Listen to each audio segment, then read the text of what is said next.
बिस्मिल्लाहिर्रहमानिर्रहीम।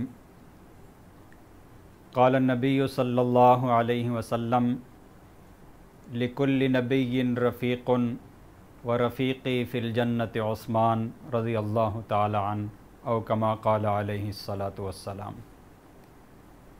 आज के इस मुख्तसर से क्लिप में मुसलमानों के तीसरे खलीफा हज़रत उस्मान गनी रज़ियल्लाहु ताला अन्हु का मुख्तसर तारुफ़ करवाना चाहता हूँ। हज़रत उस्मान रज़ियल्लाहु ताला अन्हु का पूरा नाम उस्मान बिन अफ़्फ़ान यानी आपके वालिद का नाम अफ़्फ़ान था और आपकी वालदा का नाम अरवा था, जो कि नबी अकरम सल्लल्लाहु अलैहि वसल्लम की फूफी उम्मे हकीम की बेटी थीं। और हज़रत उस्मान रज़ियल्लाहु ताला अन्हु के दो मशहूर लक़ब हैं, एक है गनी और दूसरा ज़ुन्नूरैन। हज़रत उस्मान रज़ियल्लाहु ताला अन्हु को गनी इसलिए कहा जाता है कि आप रज़ियल्लाहु ताला अन्हु ने इस्लाम कबूल करने के बाद हर मौके पर जहाँ जहाँ ज़रूरत पड़ती गई तो आपने अपने माल को खूब दिल खोल कर इस्लाम के रास्ते में मुसलमानों के ऊपर ख़र्च किया। इस सखावत की वजह से सहाबा के दरमियान वो गनी मशहूर हो गए। तो एक लक़ब है हज़रत उस्मान रज़ियल्लाहु ताला अन्हु का गनी, हज़रत उस्मान गनी। और दूसरा लक़ब जो हज़रत उस्मान रज़ियल्लाहु ताला अन्हु का है उन्हें ज़ुन्नूरैन कहा जाता है। और ज़ुन्नूरैन कहने की वजह यह है कि आदम अलैहिस्सलाम से लेकर क़यामत तक हज़रत उस्मान रज़ियल्लाहु ताला अन्हु वाहिद सहाबी हैं, वो वाहिद शख्स हैं कि जिनके निकाह में किसी नबी की दो बेटियां आई हों। हज़रत उस्मान रज़ियल्लाहु ताला अन्हु को ज़ुन्नूरैन इसलिए कहा जाता है कि नबी मुकर्रम सल्लल्लाहु अलैहि वसल्लम ने पहले अपनी प्यारी बेटी हज़रत रुक़ैया रज़ियल्लाहु ताला अन्हा का निकाह हज़रत उस्मान रज़ियल्लाहु ताला अन्हु से किया। फिर जब ग़ज़वा बदर जिन दिनों में हो रहा था उन दिनों मदीना में हज़रत रुक़ैया रज़ियल्लाहु ताला अन्हा बहुत ज़्यादा बीमार हो गई।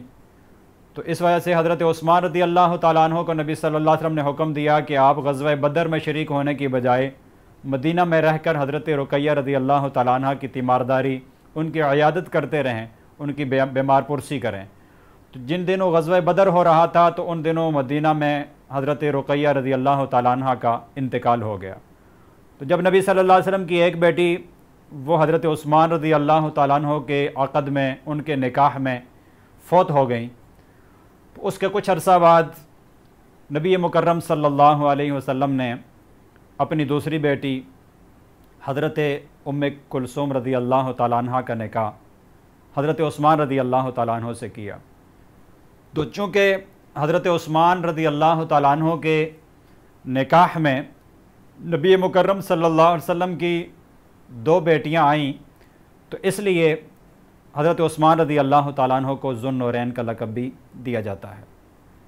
हज़रत उस्मान रज़ियल्लाहु ताला अन्हु की पैदाइश 576 ईस्वी यानी नबी मुकर्रम सल्लल्लाहु अलैहि वसल्लम से उम्र के एतबार से हज़रत उस्मान रज़ियल्लाहु ताला अन्हु 5 साल छोटे थे।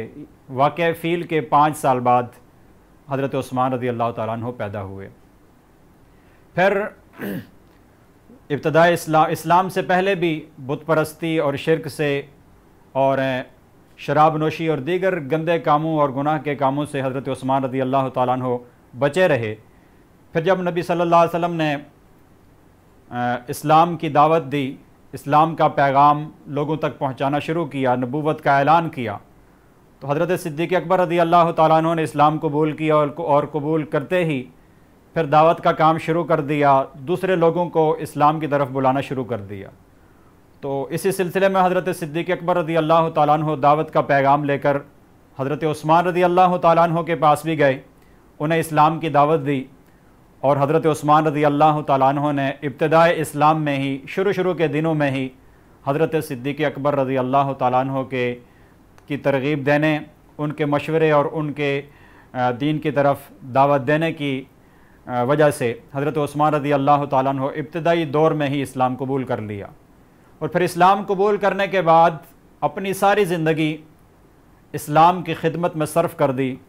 جہاں جان کی قربانی کی باری آئی تو صف اول میں نظر آئے، جہاں مال کی قربانی کی باری آئی تو وہاں بھی حضرت عثمان رضی اللہ تعالیٰ عنہ کبھی پیچھے نہ رہے، ہر موقع پر آگے رہے، ساری زندگی اسلام کی خدمت میں گزار دی۔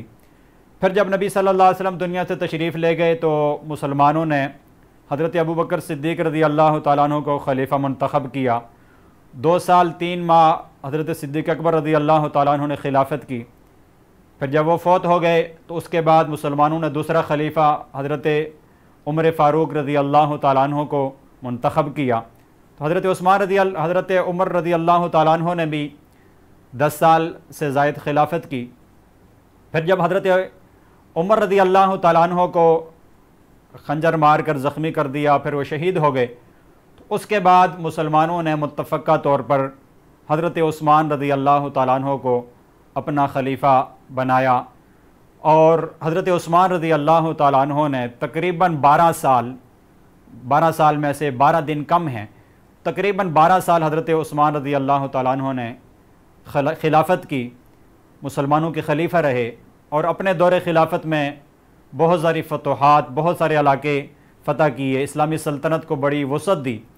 اور پھر حضرت عثمان رضی اللہ تعالیٰ عنہ 35 ہجری 18 ذوالحج، یہ ذوالحج کا مہینہ چل رہا ہے، اسی مہینے کی 18 ذوالحج کو حضرت عثمان رضی اللہ تعالیٰ عنہ کو چند بلوائیوں، چند جو اس دور کے دہشت گرد تھے، انہوں نے حضرت عثمان رضی اللہ تعالیٰ عنہ کو مدینہ منورہ میں قرآن کی تلاوت کرتے ہوئے انتہائی بے دردی کے ساتھ شہید کر دیا۔ تو یہ مہینہ ذوالحج کا ہے، 18 ذوالحج حضرت عثمان رضی اللہ تعالیٰ عنہ کا یوم شہادت ہے۔ تو 18 ذوالحج 35 ہجری کو حضرت عثمان رضی اللہ تعالیٰ عنہ کی شہادت ہوئی۔ ساری زندگی اسلام کی خدمت کی، اور جب موت آئی تو شہادت کی موت حضرت عثمان رضی اللہ تعالیٰ عنہ کو ملی۔ اللہ تعالیٰ ہمیں بھی حضرت عثمان رضی اللہ تعالیٰ عنہ کی طرح سعادت کی زندگی عطا فرمائے، اور جب موت آئے تو حضرت عثمان ہی کی طرح ہمیں بھی شہادت کی موت نصیب فرمائے۔ وما علینا الا البلاغ المبین۔ وصال اردو، اندھیری رات میں ایک روشن چراغ۔